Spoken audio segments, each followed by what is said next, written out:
질문 3개를 하겠습니다. 첫 번째 질문은 담임 선생님은 본인이 맡은 반 아이들의 성적을 알 수 있을까? 우리 담임 선생님 계시죠?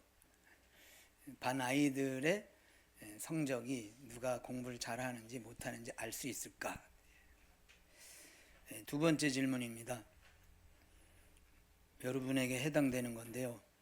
담임 목사님은 자기 교회 성도들 개인의 신앙 수준을 알 수 있을까요?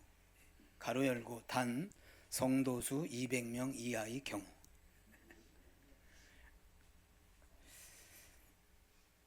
제가 여러분들의 신앙의 수준을 알 수 있을까? 세 번째, 구약 제사장은 백성들의 신앙의 수준을 알 수 있을까? 해답을 한번 찾아보도록 하겠습니다. 이사야서 1장을 먼저 가보겠습니다. 여호와께서 말씀하시되 너희의 무수한 재물이 내게 무엇이 유익하뇨?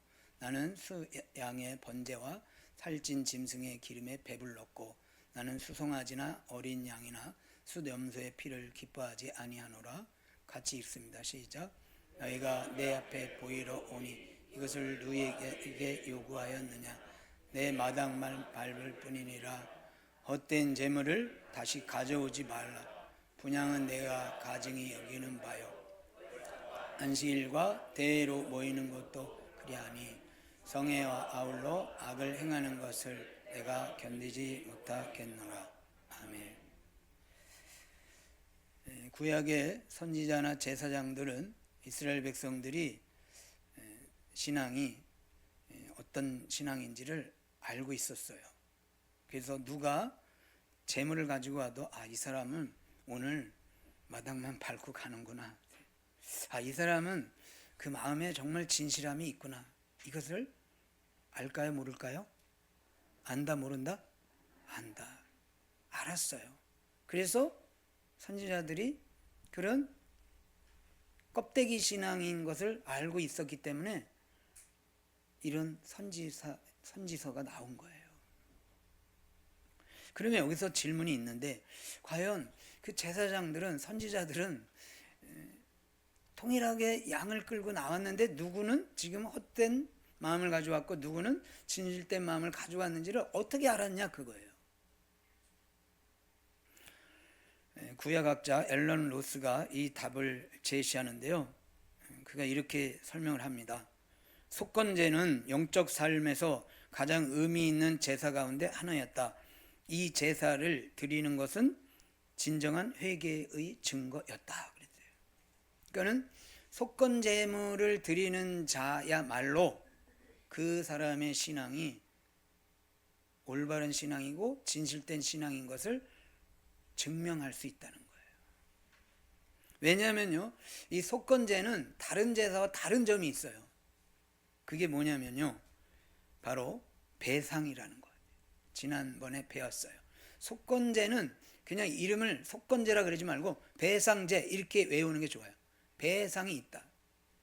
그래서 고백이 있고 그 다음에 배상이 있고 그 다음에 세 번째는 제사장의 확인이 있는 거예요. 이 세 가지의 과정이 속건제에 들어있는 겁니다. 그래서 속죄 제물을 가져와도 고백을 해도 배상제가 없으면 이것은 확실한 회개의 증거를 볼 수가 없는 거예요. 그래서 7장 2절 보겠습니다. 레위기 같이 읽고 아멘. 시작. 잡는 곳에서 속건제의 번제물을 잡을 것이요 제사장은 그 피를 제단 사방에 뿌릴 것이며 아멘. 제사장이 이제 그 속건제 배상제를 드릴 때 그 피를 제단에다가 이렇게 여기도 이렇게 뿌리고 저기도 뿌리고 막 이렇게 뿌리는 거예요. 그러면 여러분 빨간 피가 이 벽에 이렇게 묻으면 보이겠어요, 안 보이겠어요? 보이잖아요. 성가대가 왜 저렇게 빨간 옷 입는지 아세요? 배상제들이라는 거예요. 확 보이잖아요. 보이는 거예요. 드러나게 된 거예요. 이 사람이 진정한 회개가 있다. 그것을 마치 도장 찍어두듯이 피를 뿌리는 겁니다. 제단에 바르는 겁니다. 그래서 제사장이 이제 피를 뿌리면서 이렇게 얘기하는 거예요. 너의 회개가 진실인 것을 내가 확인하노라. 그러면서 피를 뿌리는 거예요. 그러니까 회개를 증명할 수 있는 게 뭐냐? 바로 속건제를 드리는 자의 그 모습을 보고, 아, 이 사람은 이전에 번제도 드렸고 이전에 화목제도 드렸고 이전에 여러 가지 헌신을 많이 했어. 근데 본인이 어떤 배상을 해야 될 때 확실하게 1.5배로 1.2배로 배상하는 것을 보고, 아, 너의 회개는 진짜 회개다. 그러면서 그 속건제를 통해서 이 사람이 헛된 제사를 드린지 마당만 밟는 제사를 드린지를 증명했다는 겁니다. 아까 담임 선생님이 그 자기 받은 아이들의 학업 성적을 압니까 그랬어요. 알까요? 모를까요? 알아요. 어떻게 알까요? 모의고사 보면 알아요. 그래서 이 속건제는 일종의 모의고사예요. 학생들이 뭐 아는 사람 손들어 그러면 저요 막 그러잖아요. 그래도 나중에 보면은 뭐 손 많이 든 사람이 꼭 1등 하는 거 아니잖아요. 그죠? 저 손 안 들었습니다. 무슨 얘기인지 모르시죠? 그래서 모의고사를 보면, 아, 조용히 앉아 있었지만 제가 실력이 있구나. 김계동, 뭐 이 누구, 박장고 뭐 해가지고, 아, 얘네들이 공부를 잘하는구나. 보면 아는 거예요. 그러니까 구약의 백성들이 뭐 이렇게 잘난 체하고 뭐 마당도 맨날 밟고 그랬는데 속건제가 없어. 배상이 없어요. 그냥 입 닫고 지나가 버리는 거예요. 이거 아는 겁니다. 그래서 속건제는 마치 모의고사 성적표와 같다. 여기서 이제 교훈을 찾으려고 하는데요. 그 교훈은 뭐냐면 명확합니다. 따라합니다. 신앙의 가시적 요소의 중요성. 가시적. 눈으로 보여주는 거예요. 눈으로. 마음속에 있는 거는 몰라요. 여러분 누가 착한지, 누가 정직한지, 누가 진실한지 제가 어떻게 알겠어요? 가시적으로 나타나는 것을 통해서, 아, 이 사람이 진실된 구원받은 자이다라는 것을 말해주는 거예요. 우리는 종종 신앙의 내면적 요소를 강조합니다. 그게 뭐 주여 주여 하면 다냐, 새벽기도 하면 다냐, 헌금하면 다냐, 뭐 이런 식으로 다 외적인 요소를 이렇게 중요시 여기보다는 그 마음의 진실함이 있어야 된다, 이렇게 얘기를 해요. 그러다가 외적인 요소를 경홀히 여긴다는 거예요. 그 대표적인 예가 바로 외식이라는 단어입니다. 외식하는 자가 되지 말자. 외식이란 밖에 나가서 밥 먹는 거 좋죠? 별로예요? 다 삼식이에요? 우리 여자들 너무 괴롭히지 마세요. 그러난 집에서 된장찌개에다가 조기 2마리에다가 김 구운 거 얼씨구나. 얼마나 힘든지 아세요? 된장찌개 끓이기가. 가끔은 뭐 자주 하면 더 좋겠죠, 그죠? 외식도 필요합니다. 그런데 성경에 나와 있는 이 외식이라는 단어는 그거랑 달라요. 헬라어로다가 외식은 가면을 쓰다라는 내용이에요. 그러니까 원래는 그 사람이 아닌데 가면을 써서 다른 사람으로 보여주는 게 바로 외식입니다. 그래서 겉과 속이 다른 경우를 빗대올 때, 아, 저 사람이 외식하네, 이런 뜻이에요. 밥 먹으러 나가는 외식이 아니고 우리말로는 그냥 가식, 이게 더 가까워요. 가식적이다. 그런데 잘 들어보세요. 겉과 속이 다를 때를 가식이라 그랬지만 겉과 속이 같은 경우까지 가식이라 그러면 안 돼요. 겉과 속이 같은 경우는 뭐라고 그랬냐면요, 열매라고 그러는 거예요. 열매.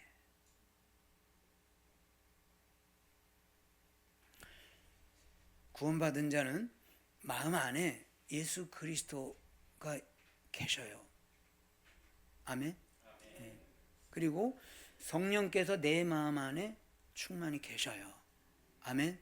그러면 예수 그리스도를 모시고 성령이 내 안에 계시면 내 마음 안에 그분의 영향으로 인해서 내가 외적으로 선한 일을 할 수밖에 없어요.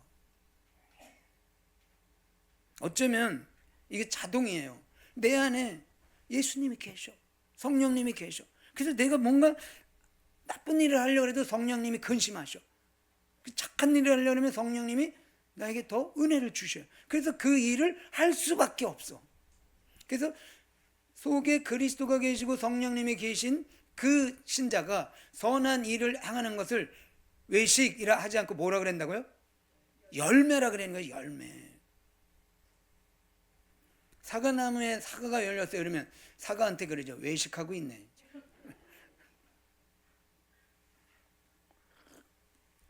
사과나무에 혹시 그런 일 있을 수는 없겠지만 좀 더 자기가 더 커 보이려고 배로다가 열렸어.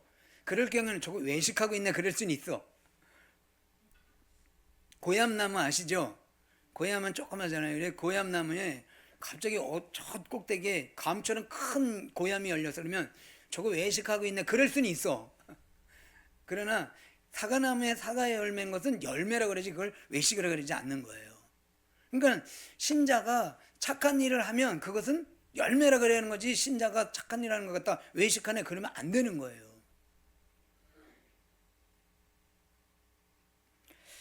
누가복음 19장으로 가보겠습니다. 4절.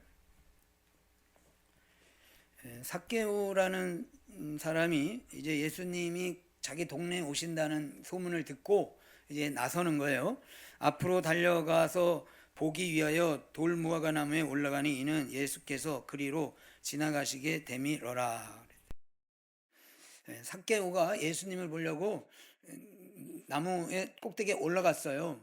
그럼 질문, 삭개오가 나무에 올라간 이유는 동네 사람들에게 내가 얼마나 예수님을 간절히 찾는 모습을 한번 내가 좀 보여줘야 되겠다 이런 가식으로다가 그 나무에 올라간 걸까요? 아니면 정말 예수님이 너무 보고 싶어서 어떻게라도 한번 보자 그래서 나무에 올라간 거예요? 1번이에요? 2번이에요?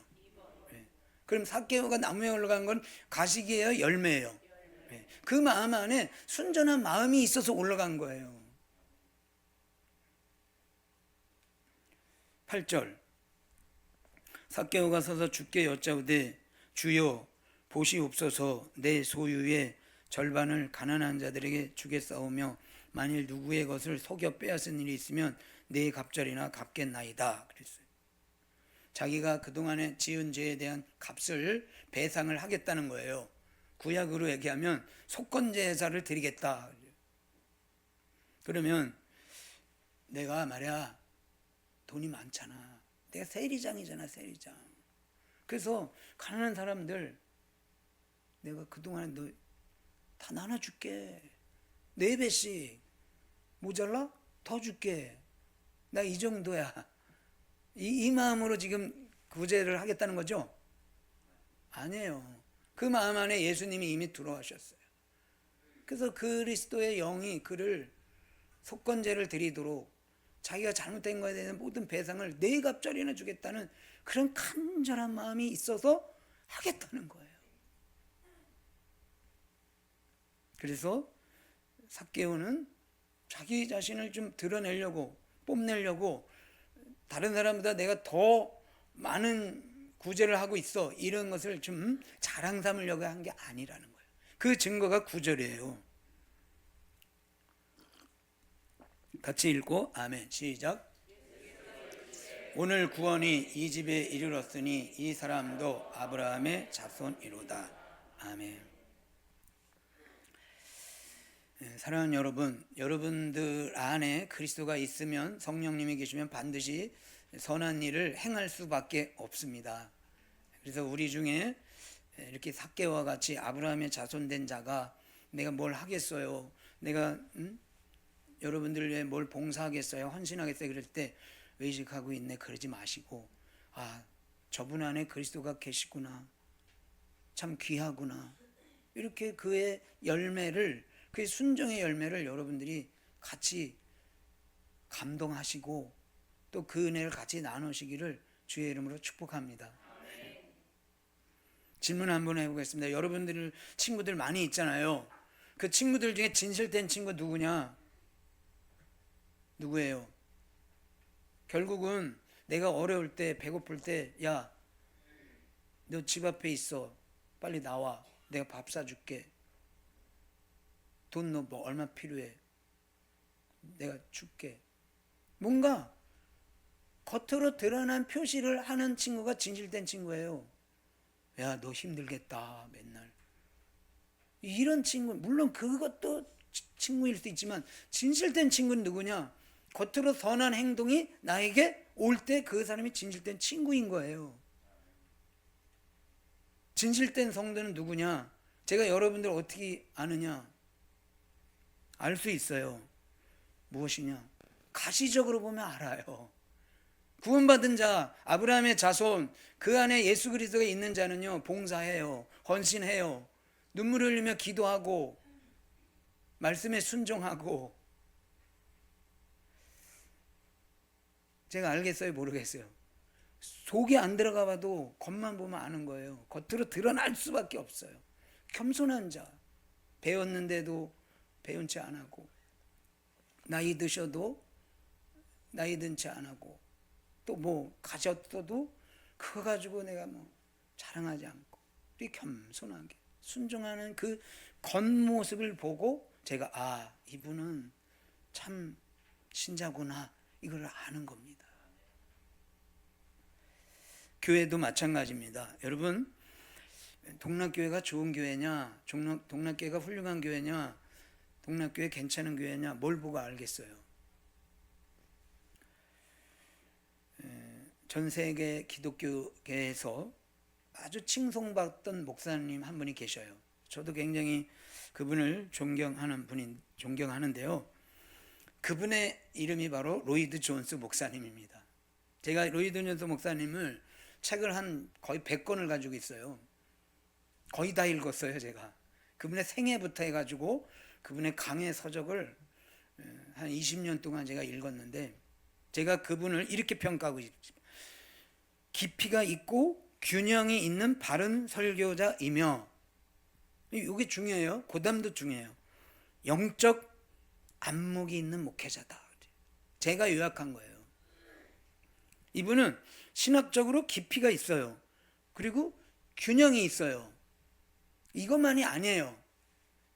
영적으로 안목이 있는 목회자다. 이제 이분이 어떤 분인지 아시겠죠? 여러분들 마음 안에 그래도 이은상 목사님만 못하지, 그런 것 같아. 그분이 웨스트민스터 교회에 담임 목사로 계실 때 주일 오후에 항상 하는 일이 있었어요. 그분이 고백한 거예요. 뭐 했는지 아세요? 그 주일날 헌금이 얼마 들어왔나를 봤어요. 이분의 지론은 이거예요. 교회가 부흥하면 재정도 늘어난다는 거예요. 믿습니까? 회개의 증거가 뭐냐? 교회가, 좋은 교회가 뭐냐? 재정이 늘어난다는 거예요. 그건 무슨 얘기예요? 자기가 하나님 앞에 드린다는 거예요. 내 마음 안에 기쁨이 있고 내 마음 안에 감사가 있으니 드릴 수밖에 없어요. 그거를 뭐 기복주의다, 뭐 돈만 밝히는 교회다, 이럴 필요가 없는 거예요. 사도행전 2장을 가보겠습니다. 로이드 존스 목사님이 하신 말씀이 정말 맞는지 성경을 봐야 될 거 아닙니까? 2장 47절 같이 읽고 하면 시작. 하나님을 찬미하며 또 온 백성에게 칭송을 받으니 주께서 구원받는 사람을 날마게 더하게 하시니라. 아멘. 네, 교회가 부흥하고 있죠? 그럼 그 모습을 이제 볼게요. 44절. 사람마다 두려워하는데 사도들로 말미암아 기사와 표적이 많이 나타나니 믿는 사람이 다 함께 있어 모든 물건을 서로 통용하고, 45절, 또 재산과 소유를 팔아 각 사람의 필요를 따라 나눠주며 그랬어요. 초대교회 부흥하면서 헌금이 교회에 늘어났겠어요? 안 늘어났겠어요? 늘어나는 거예요, 재정이. 그래서 그 늘어난 재정을 가지고 가난한 이웃들, 헬라파, 뭐 히브리파, 과부들, 또 고아들 다 나눠주는 거예요. 그 다음에 46절은 제가 또 읽겠습니다. 날마다 마음을 같이하여 성전에 모이기를 힘쓰고 집에서 떡을 떼며 기쁨과 순전한 마음으로 음식을 나눠 먹고 그랬어요. 그래서 이 구절을 제가 의역을 했어요.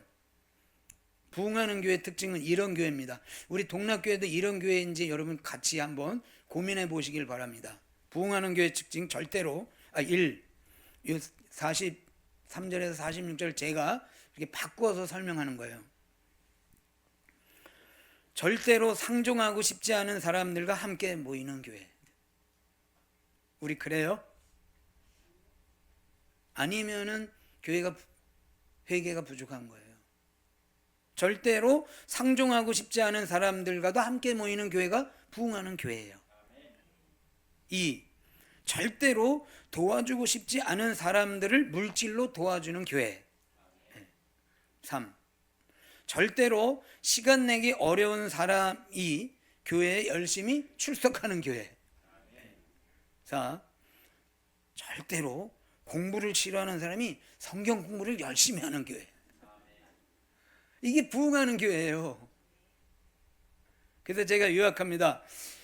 그리스도를 믿는다는 것은 내적 변화뿐 아니라 외적인 가시적 혁명이다. 바뀌어요. 뭔가 겉으로 드러나는 게 있는 거예요. 우리 동락교회가 이와 같이 가시적으로 내면에 있는 그 그리스도에 대한 신앙이 외적으로도 팡팡 드러나는 그런 은혜가 넘치는 교회 되기를 축복합니다. 하나님의 임재라는 책을 제가 깊이 있게 읽고 있는데요. 그 임재라는 책의 부제는 이 내용인 거예요. 지금 여기서 누리는 하나님 나라. 이 책에 이런 도전이 있습니다. 그리스도의 제자도가 필요한 곳은 교회 밖 사람들이 아니라 교회 안 사람들이다. 여러분 가서 제자 삼으라 그러잖아요. 그러면 우리가 밖에 저기 메탄동, 인계동, 망포동, 반월동 밖에 사람들을 생각하잖아요. 근데 이 저자는 제자도가 정말 필요한 것이 이 교회 안에 있다는 거예요. 그래서 우리가 제자를 삼으러 밖으로 나가야 되지만 제자 삼기 위해서 이 안에서도 아직 마당만 밟을 수 있는 사람이 있을 수 있으니까. Not a pen 이라는 책이 있어요. 우리말로 팬인가 제자인가 라는 책이 있어요. 그 책에서 이렇게 설명합니다. 제자는, 그러니까 팬하고 제자하고 다른 거예요. 제자는 지식으로만으로는 부족하고 행동과 삶의 조정이 있어야 한다 그랬어요. 삶의 조정, 삶의 전환이 일어나야 하는 거예요. 그래서 저는 단순하게 여러분 교회 나오시면요, 술 끊어야 됩니다. 담배 끊어야 돼요. 선량한 목사님들이 그거 먹어도 되고 펴도 돼요. 그러나 전환을 위해서 내가 예수 믿는 사람인데 그래도 내가 뭘 하나 지금 가시적으로 뭔가를 해야 되는 거 아니에요? 그럼 술 끊고 담배 끊고 제사 끊고 전환이 일어나야 되는 거예요. 그리고 말할 때 할렐루야 그러면 아멘 하시고 주여 그러면 주여 하시고 그래야 되는 거예요. 주여 주여 하는 자마다 천국에 들어간다는 게 아니라 주여 주여만 하는 게 문제지, 내 안에서 주님이 기뻐서 주여 이렇게 말하는 게 뭐가 잘못이에요? 그 외식이에요? 사과 나무에 사과 열리는 거예요. 내 마음에 성령이 계시면 아버지 이렇게 부르는 거예요. 그 부르는 걸 갖다 주여 주여 하지 말라 그래요. 그래서 예수 믿고 주여 한번 외쳐봤어요? 예수 믿고 아버지 이렇게 해봤어요? 하는 거 맞는 거예요.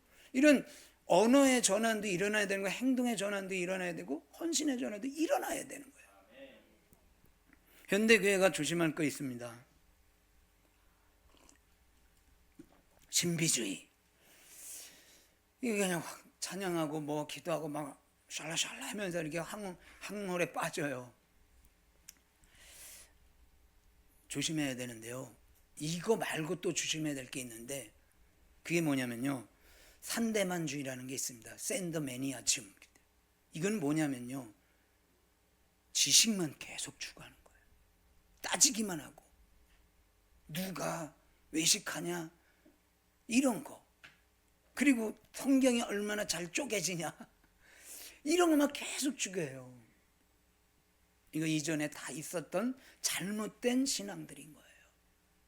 그래서 제가 새롭게 만들었습니다. 신비주의, 산대만주의 물러가고 우리가 추구해야 될 신앙 따라합니다. 손발신앙. 순수 한국말. 손과 발이 움직여지는 게 진짜 신앙인 거예요. 지난 25년도 연말에 동락교회에서 숨은 봉사상을 드렸어요. 근데 제가 이제 장로님들하고 우리 한번 이렇게 잘 찾아보자. 그래서 이렇게 한 두 주간인가 한 주간 혹시라도 또 빼먹으면 안 되니까. 그래서 이렇게 헌신하고 봉사하는 분들을 이렇게 봉사상을 드렸잖아요. 근데 장로님들도 그렇고 저도 그렇고 이구동성으로 한 가지 하고 싶은 말이 있었어요. 그건 뭐냐면 전부 다 주면 안 될까? 저는 여러분들이 그런 겉으로 드러난 신앙의 모습을 보면서 외식한다 보지 않고 저분이 하나님을 만났구나, 저분이 정말 진실된 분이구나라고 보면서 정말 감동받고 때로는 혼자 눈물 흘릴 때도 많이 있어요. 그래서 제가 짧은 글을 하나 지었습니다. 같이 한번 들어보실래요? 제목은 동락교회 20살 청년 이야기. 이 형제의 모습을 보고 제가 글을 쓴 거예요.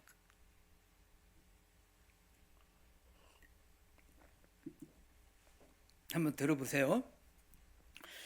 올해 2026, 내 나이는 20, 직장생활 왕왕 초보, 오늘은 설금설금 설레는 금요일, 퇴근하자마자 안성에서 숨차게 교회로 달려온다. 샌드위치 한 장으로 허기진 배에 저녁을 우겨 채운다. 그래도 난 행복해, 주님 한 분만으로. 둥둥둥 기타줄이 내게 삶의 용기를 준다. 동락교회 찬양팀은 나의 영원한 친구, 동락교회는 내 사랑의 충정소. 여러분 20대 청년이 금요일 날 직장 마치고 이곳에 막 달려와요. 밥도 못 먹고. 그 청년이 왜 그럴까? 그 안에 예수 그리스도가 있는 거예요. 젊은이든 제가 이 청년을 보면서 제가 회개 많이 했어요. 20대 때 내가 뭐 했나? 동락교회는 아마 이곳이 구약의 성소라면 이 벽면에 피가 엄청 빨갛게 묻어 있을 거예요. 왜냐하면요, 속건제를 드리는 것을 회개의 증표로 삼았다 그랬잖아요, 제사장이. 그럼 여러분들이 이렇게 오면 할렐루야, 주님께서 당신의 신앙을 회개를 진정 받으십니다. 그러면 빨간 피를 막 벽에다 엄청 발라댈 거예요. 이 교회 안에 들어오면 여러분들이 영의 눈으로 이 벽면에 제사장이 뿌린 그 피가 보이기를 주의 이름으로 축복합니다. 8순이 넘으신 분도 봉사활동을 하셔요. 동락교회는. 흔히 MZ세대라고 그러잖아요. MZ세대. 동락교회 MZ세대는요, 청소하러 나와요. 유아실을 그 손걸레로 빨아가지고 무릎 꿇고 그것을 막 닦아내요.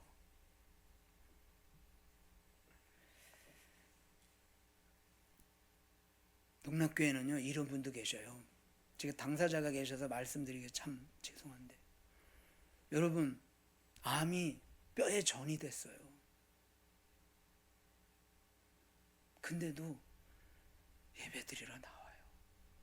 그 안에 그리스도가 충만하고 성령님이 계시니까 집에 계시지 않고 이 공동체, 이 예배 자리, 하나님을 찬양하고 하나님을 예배하는 자리를 너무 간절히 사모하는 거예요.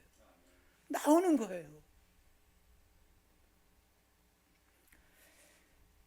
우리 동락교회는 이와 같이 내적인 확신뿐만 아니라 외적으로 드러나는 가시적 신앙의 활동들이 있습니다. 그래서 이 교회가 좋은 교회인 거예요.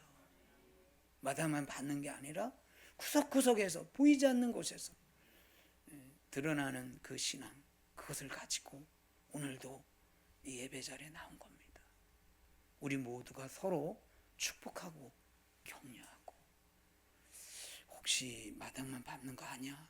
혹시 외식하는 거 아니야? 이런 염려는 저에게 맡기시고 그저 모든 행동으로 드러난 거에 대해서 같이 격려해 주고 칭찬해 주시고, 또 그 일이 거듭남의 증표인 것이고 회개의 증표인 것을 감사하고, 또 나에게도 그 일을 통해서 도전받고, 그래서 정말 주님이 기뻐하시는 속건제가 날마다 넘치는 은혜의 교회 되시기를 주의 이름으로 축복합니다. 기도하겠습니다. 하나님 아버지, 우리로 하여금 말로만 예수 믿고 지식으로만 하나님을 알고 머리로만 또 우리의 감정으로만 예수를 따르는 것이 아니라 우리의 손과 발로, 우리의 시간으로, 물질로 그리스도의 십자가를 따라가게 하여 주시니 감사합니다. 이 동락교회 제단 위에 속건제가 매일 드려지게 하여 주옵소서. 제사장의 피가 더욱더 뿌려지게 하여 주옵소서. 예배당에 들어왔을 때 빨간 예배당을 우리로 보게 하여 주옵소서. 주님 칭찬받고 주님 앞에 인정받고 주님이 하늘문을 여시고 복 내려 주시기를 원하는 동락교회 인줄로 믿나이다. 어린아이로부터 구순에 이르는 노년까지도 하나님 앞에 진실된 성도가 된 줄로 믿사오니 이 교회를 축복하여 주옵소서. 감사하며 살아계신 예수님 이름으로 기도드리옵나이다.